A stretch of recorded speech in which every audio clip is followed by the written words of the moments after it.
Então vamos lá, paz irmão, paz irmã, amigo e amiga, sou o evangelista Rubenson Mundel. Estou hoje aqui para ministrar mais uma videoaula da Escola Bíblica Dominical na classe dos adultos. Nós estamos estudando nesse quarto trimestre de 2023 até os confins da terra, pregando o evangelho a todos os povos até a volta de Jesus. Essa é a nossa revista desse trimestre e chegamos hoje então à nossa oitava videoaula, que data do dia 19 de novembro de 2023 e traz por título Missionários, Fazedores de Tenda. O nosso texto áureo está em Atos capítulo 20, versículo 34, que diz: Vós mesmos sabeis que, para o que me era necessário, a mim e aos que estão comigo, estas mãos me serviram. A nossa verdade prática: é possível servir a Deus e aos outros por meio de sua profissão, aonde quer que você vá. A nossa leitura bíblica em classe está em Atos capítulo 18, do verso 1 ao verso 5, e 1 Tessalonicenses capítulo 4, versículo 11 e versículo 12. Vamos concluindo essa parte introdutória. É preciso abandonar a vocação profissional para exercer o chamado missionário? É uma pergunta que a lição faz para nós nesse momento. É preciso abandonar a vocação profissional para exercer o chamado missionário? Primeira pergunta. Só existe um modelo de chamado missionário? É a segunda pergunta que vamos responder nessa lição.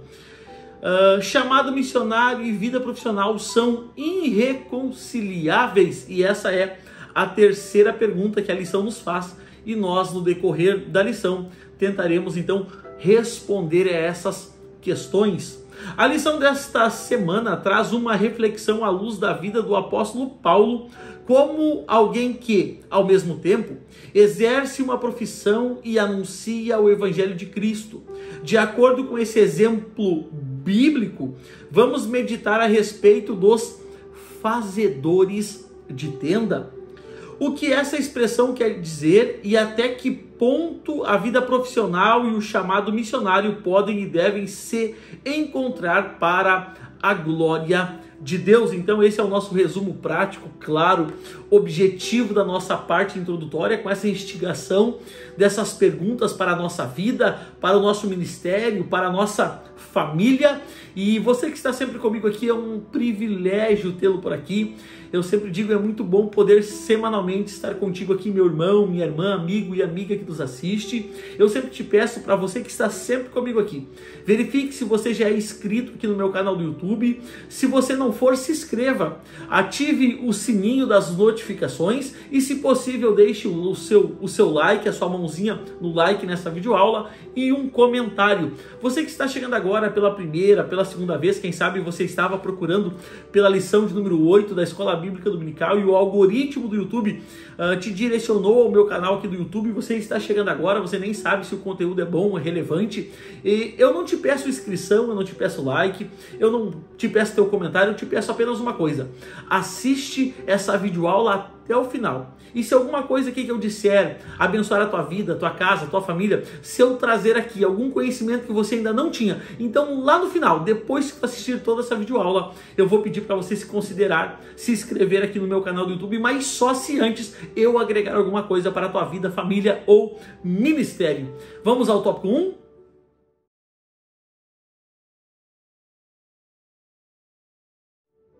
Tópico 1. A vida profissional de Paulo e sua vocação ministerial. O tópico 1 ele tem 3 subtópicos. O primeiro deles, a profissão do apóstolo Paulo. O texto de nossa leitura bíblica em classe, Atos 18, a respeito do exemplo do apóstolo Paulo, traz um termo missiológico de fazedores de tenda. A expressão é traduzida com mais precisão por trabalhadores em couro, pois as tendas eram feitas com pelos ou couros de cabra. No Novo Testamento há um casal que tinha a mesma profissão do apóstolo Paulo, Priscila e Áquila. Devido a um edito do imperador romano Cláudio, no ano 49 depois de Cristo, Priscila e Áquila saíram de Roma e foram morar em Corinto. Assim o apóstolo Paulo se encontrou com esse casal, passou a morar e trabalhar com eles, dividindo o tempo entre fabricar tendas e anunciar as boas novas de salvação aos outros. Então aqui a gente percebe, no subtópico 1 do tópico 1 dessa lição, a questão onde o apóstolo Paulo ele vai conseguir conciliar a questão profissional da sua vida e trabalho secular com a questão espiritual do seu ministério. Paulo concilia a questão de trabalhar no secular e também anunciar a palavra de Deus. E a gente consegue ver uma conexão aonde um não se sobressai ao outro. E uma das perguntas da nossa introdução dizia assim: chamado missionário e vida profissional são irreconciliáveis? Não. A primeira resposta a gente já traz agora. Elas são totalmente plausíveis, uma andar junto com a outra. E Paulo é exemplo disso. Paulo aqui então, ele vai demonstrar para mim e para ti que é possível trabalhar e ser um pregador do evangelho, um anunciador das boas novas, um missionário de Cristo. Glória a Deus. Vamos ao subtópico 2. Como o apóstolo Paulo conjuga a vida profissional e ministerial. A tradição judaica exigia que os mestres religiosos oferecessem gratuitamente os seus serviços espirituais e cada rabino tinha que aprender uma profissão para se sustentar. Não por acaso o apóstolo Paulo era fariseu e fora criado aos pés de Gamaliel, mas não esqueceu a arte de fazer tendas. Provavelmente uma profissão que aprendera na sua juventude. Embora tivesse direito de ser sustentado pelas igrejas que plantara, o apóstolo trabalhou em seu ofício para ganhar o pão de cada dia, né? Diferente do que a gente vê hoje por aí, né, irmãos? Diferente do que a gente vê hoje, né? Aqui a gente vê o grande apóstolo Paulo trabalhando e conciliando vida profissional e vida ministerial. E a gente vê por aí afora algumas pessoas, alguns irmãos, às vezes até irmãos queridos, irmãos piedosos, né? Que fazem totalmente o oposto, né? Às vezes Deus chama essa pessoa e dá um dom, dá um talento, dá uma ferramenta para essa pessoa. E essa pessoa já acha que agora, porque ela tem um dom, tem um talento, ela já tem que viver do ministério, né? Ela pode largar trabalho, ela pode largar vida profissional, ela pode largar empresa, ela pode largar tudo e agora não, agora ela vai viver do ministério. Não, irmão. Não é assim que funciona. Eu até acredito que Deus tem chamados específicos para pessoas específicas. Mas isso não pode ser uma regra para todo mundo. Então aqui Paulo nos dá um exemplo claro e prático de como é possível conciliar a vida profissional no secular com a vida ministerial, a vida espiritual, de ministrar a palavra, levar as boas novas, anunciar a Cristo. E um texto interessante que o próprio apóstolo Paulo vai deixar para nós está na segunda carta de Paulo à igreja de Tessalônica, capítulo 3, versículo 10, que diz: porque quando ainda estava eu convosco, vos mandei isto, que se alguém não quiser trabalhar, que também não coma, porque ouvimos que alguns entre vós andam desordenadamente, não trabalhando, antes fazendo coisas vãs. Então Paulo ele vai olhar para a igreja de Tessalônica e agora ele vai dar uma diretriz. Olha, quando eu estava convosco, eu não disse, se alguém não trabalhar, que também não coma. Então Paulo aqui está nos convidando assim a nos despertarmos desse sono e entendermos que ministério não é meio de vida. Muitas pessoas do nosso tempo têm visto o ministério como uma projeção para a sua vida, como se fosse uma carreira. Não, irmão. Ministério é trabalho. Ministério ainda é uma carreira árdua. Ministério ainda é levar, sim, eu digo, ministério ainda é levar punhalada, é sofrer, tem espinho, é difícil, mas tem muita gente por aí não, que vivem regaladamente no ministério, como reis. Pense nisso. Eu não quero aprofundar muito, mas pense nisso. E Paulo nos deixa o exemplo, que ele não foi, ainda que podia, ele não foi pesado às igrejas. Não, ele não inquiriu nada das igrejas. Que você possa refletir sobre esse ponto da nossa lição. Vamos ao subtópico 3? A ética financeira na atividade missionária de Paulo. O apóstolo Paulo considerava o costume judaico incorporado, melhor dizendo, ao cristianismo. De outros ministros recebem ajuda econômica da parte daqueles para quem ministravam como uma norma legítima e correta aos olhos de Deus, e até mesmo recomendada nas Escrituras, desde os tempos antigos do Antigo Testamento.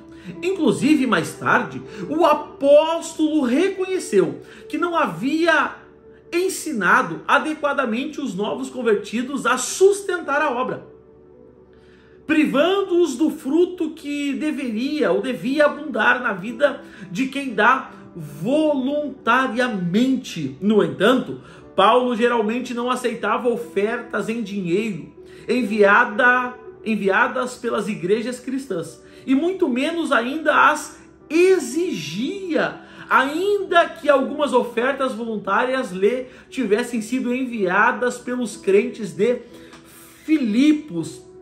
Então, como eu falei no início, irmãos, todo chamado é um chamado específico, pessoal para cada pessoa. E eu entendo que Deus tem pessoas que Ele chama e essas pessoas vão viver do ministério, porque é um chamado específico de Deus e um propósito específico de Deus para aquela pessoa.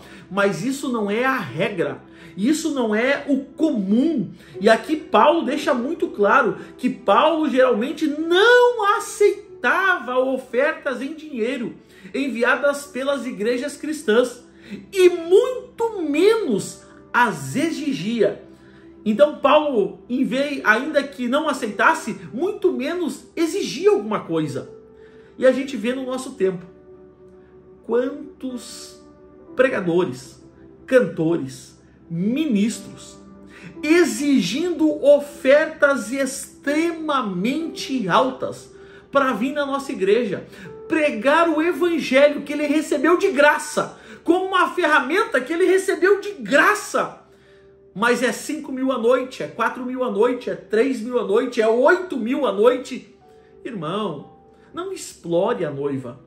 Não. Intimidade forçada é estupro. Eu repito, intimidade forçada é estupro. Não faça isso.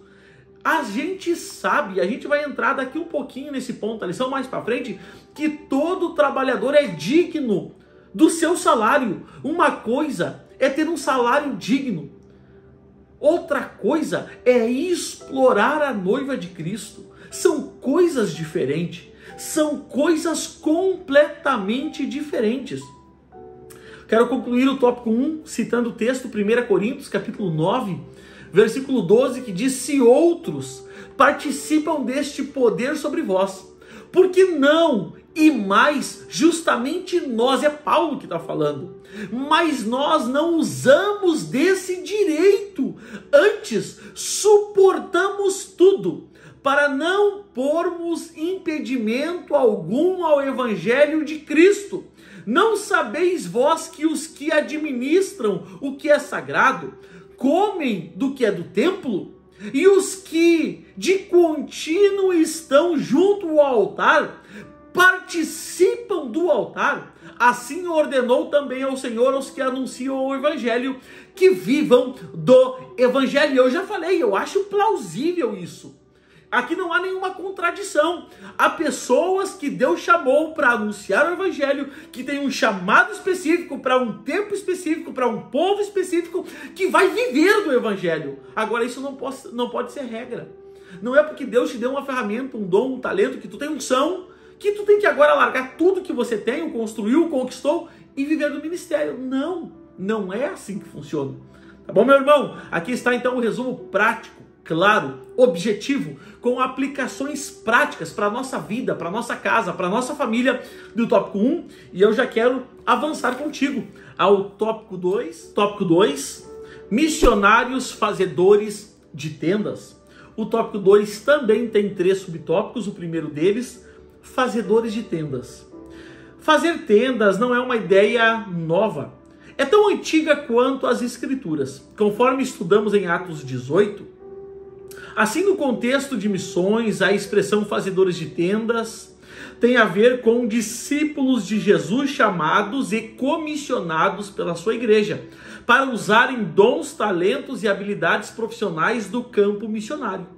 São profissionais de negócios em missões que operam em regiões de grande antagonismo à mensagem cristã.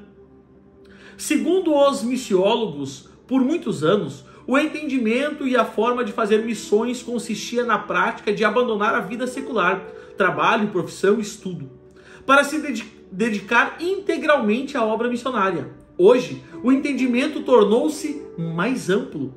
Ou seja, é perfeitamente possível ser um profissional ou um empreendedor e realizar a obra missionária, sem a necessidade de abandonar a carreira profissional. E Deus dá meios, Deus cria situações, Deus nos dá estratégias para que a gente possa, sim, servir de bênção, de instrumento de Deus para o nosso tempo, dentro das nossas condições, sem que a gente precise abandonar a nossa vida profissional, a nossa vida secular, os nossos estudos.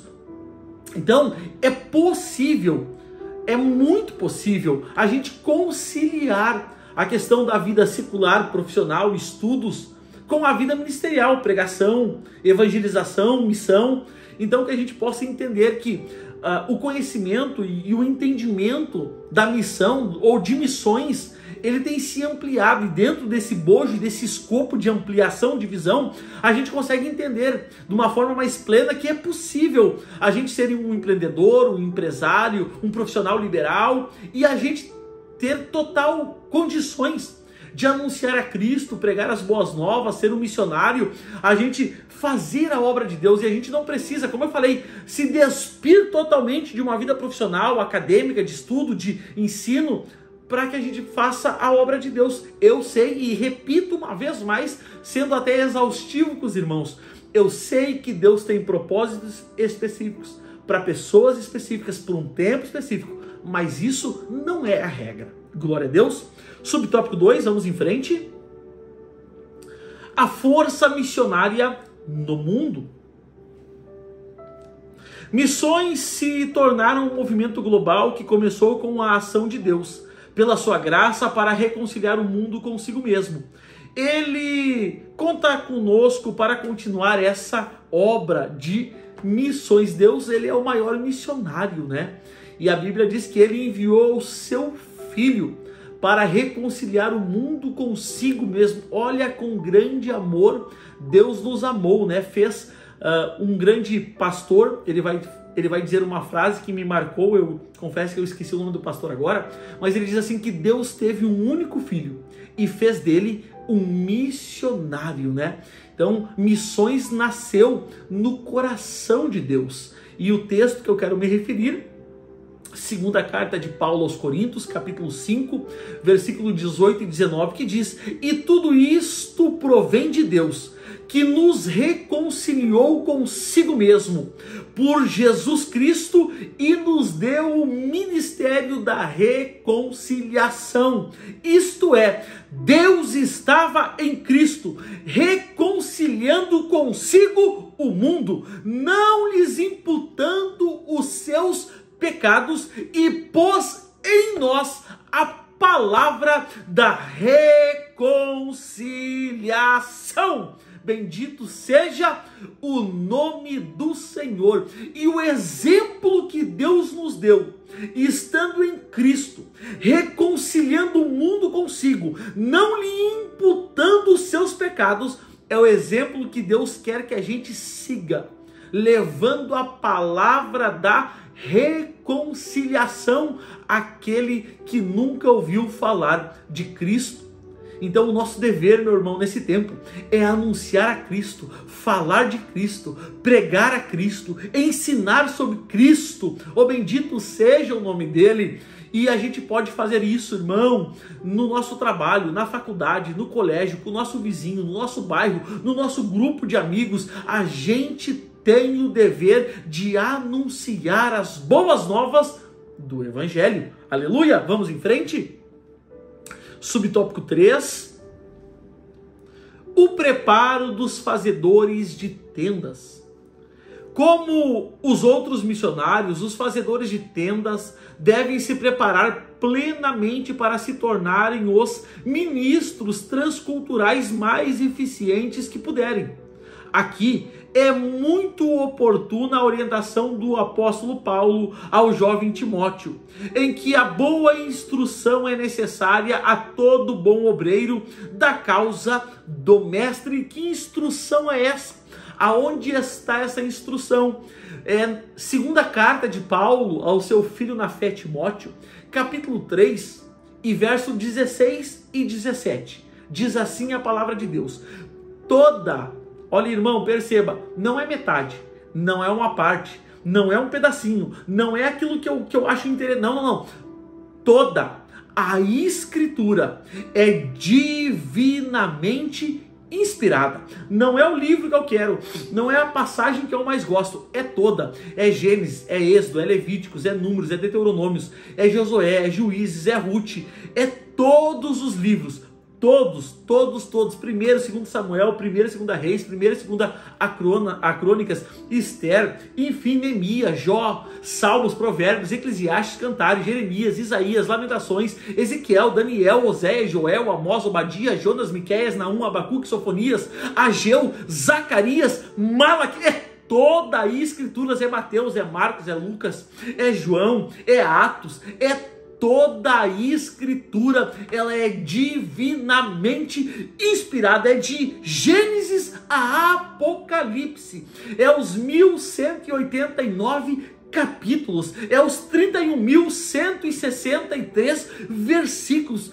Toda a Escritura é divinamente inspirada e proveitosa para ensinar, para repreender, para corrigir e para instruir em justiça, para que o homem de Deus seja perfeito e perfeitamente instruído para toda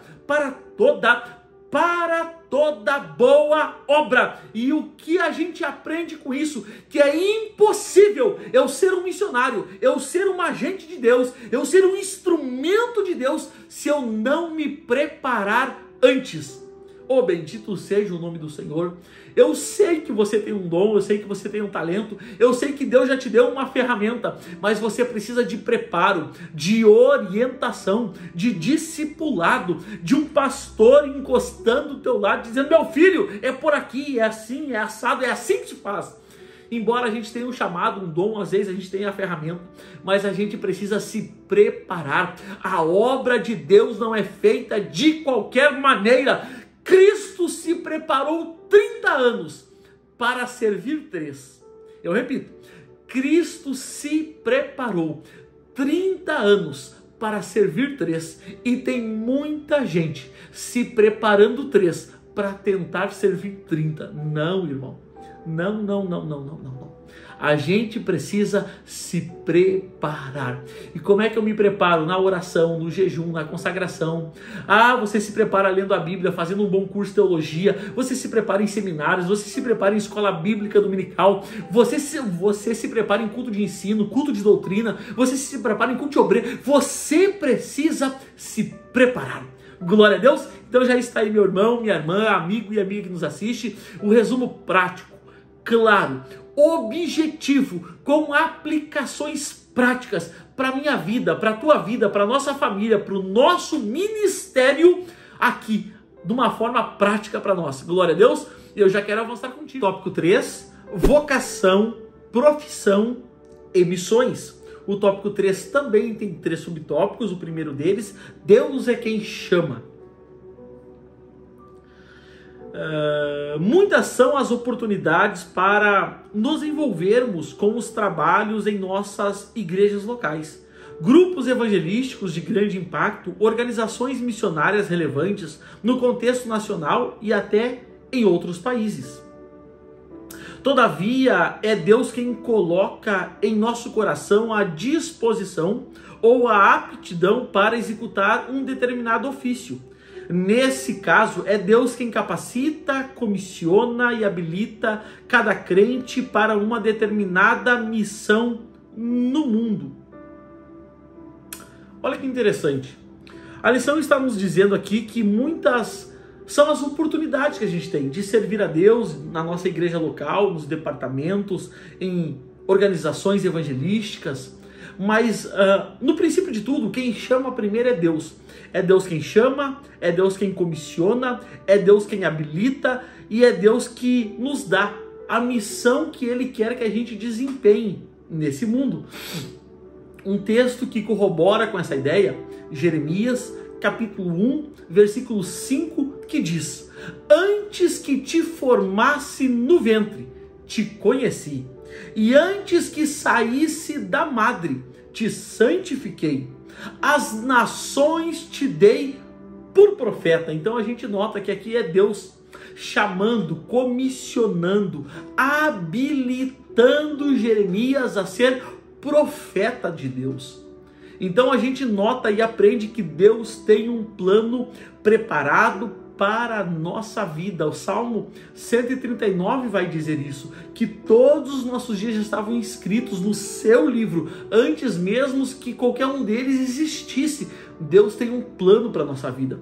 Deus tem um chamado específico para cada um de nós. E o que eu preciso? Escutar a voz de Deus, me submeter à vontade de Deus e ser um instrumento de Deus para a minha geração. Glória a Deus. Vamos em frente. Subtópico 2 do tópico 3. Exercendo a vocação. Quando respondemos de forma prática a esse chamado, exercendo a nossa vocação, é que encontramos nosso propósito de vida. A vocação é a missão única para a qual cada um de nós foi preparado a fim de prestarmos serviço ao nosso Criador. É a razão pela qual cada um de nós fomos efetivamente criados por Deus.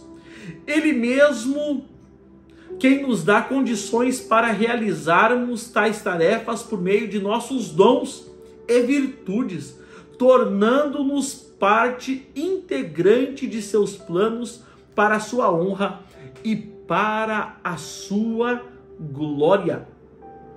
E a gente entende realmente dessa forma, que a nossa vida ela ganha propósito, a nossa vida ganha um motivo de existência quando a gente encontra o real sentido dela existir, que é viver os planos de Deus para a nossa vida. A Bíblia diz, Romanos capítulo 12, que a vontade de Deus é boa, ela é agradável e ela é perfeita para a nossa vida. A Bíblia também diz que os planos de Deus são melhores do que os nossos.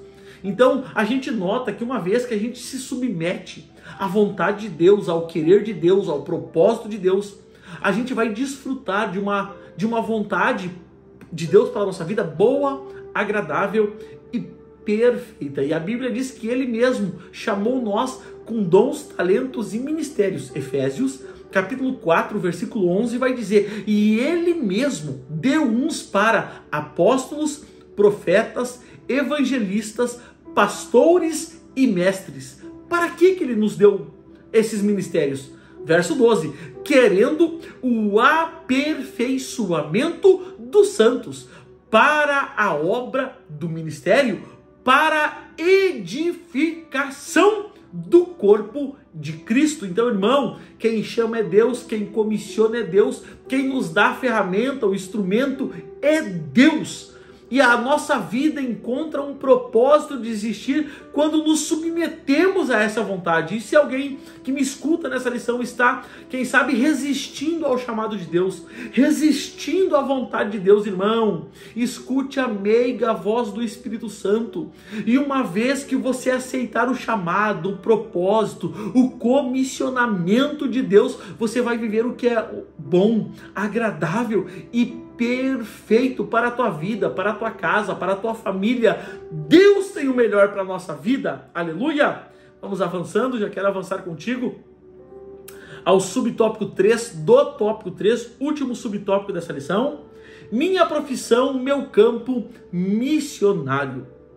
Tudo o que temos vem de Deus e deve ser usado para a glória de Deus. Por isso, podemos exercer uma atividade missionária em nossa área profissional. Portanto, no campo missionário há lugar para todos, quer os missionários tradicionais, quer que vivem integralmente para plantar igrejas, quer os profissionais que conjugam suas habilidades com a obra missionária, né? Então a gente aprende nesse último subtópico que tudo que a gente tem, tudo que a gente é, tudo que possuímos vem de Deus, é dádiva de Deus, é graça de Deus, é bondade de Deus, é misericórdia de Deus. A nossa vida, a nossa casa, a nossa família, a nossa esposa, os nossos filhos, tudo é graça, bondade, misericórdia de Deus.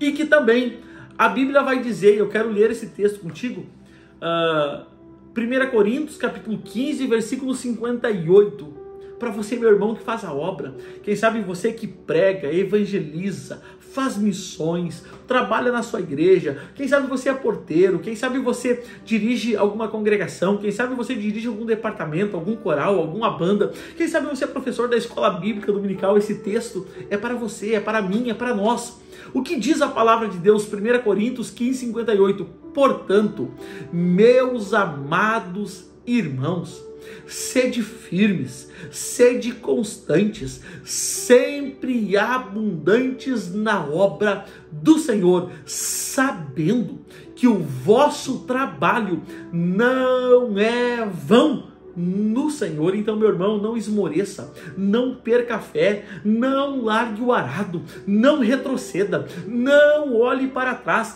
não desista. Por quê? Porque há uma recompensa para a minha vida, para a tua vida, para a minha casa, para a tua casa, para a nossa família, para os nossos filhos.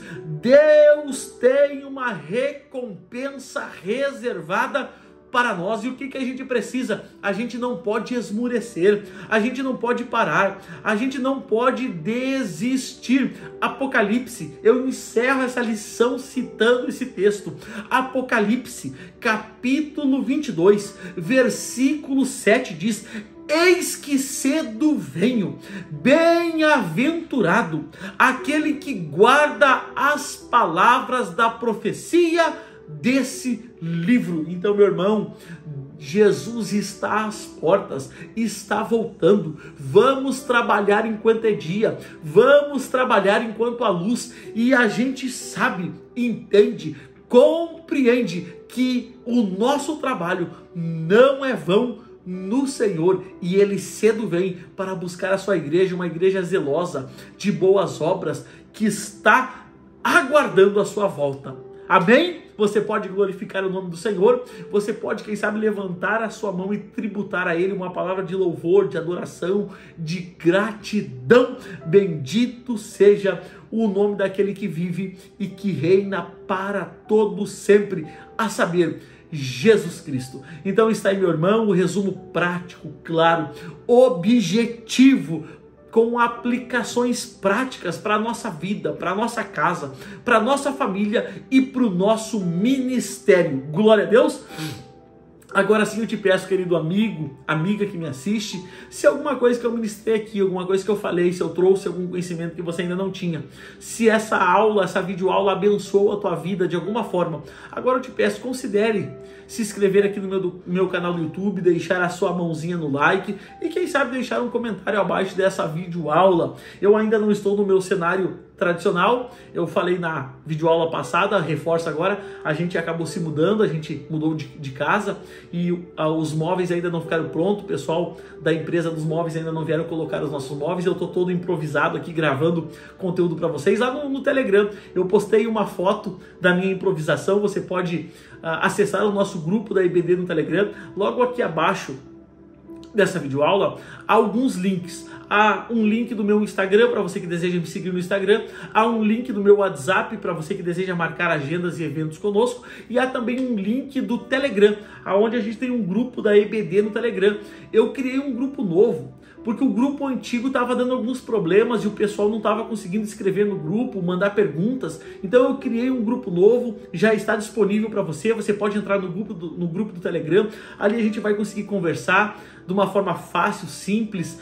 Você pode mandar a sua pergunta bíblica, teológica, pergunta sobre a Bíblia, pergunta sobre a revista, sobre a lição, e eu vou estar ali diariamente te respondendo e a gente vai ter um meio de ter uma conversa e um acesso rápido, prático e que abençoe a minha e a tua vida. Então, clique no link do Telegram, acesse o grupo do Telegram, entre para o grupo e ali a gente pode então estar conversando e interagindo. Meu irmão, minha irmã, mais uma vez, muito obrigado pela tua atenção. É um privilégio poder ministrar a tua vida, a tua casa, a tua família, e eu te espero na próxima videoaula. O desejo da minha alma é que Deus abençoe a tua vida, que Deus abençoe a tua família, que Deus abençoe a obra das tuas mãos e que aonde você botar o pé, que Deus te dê por herança. Até a próxima videoaula. Graça e paz.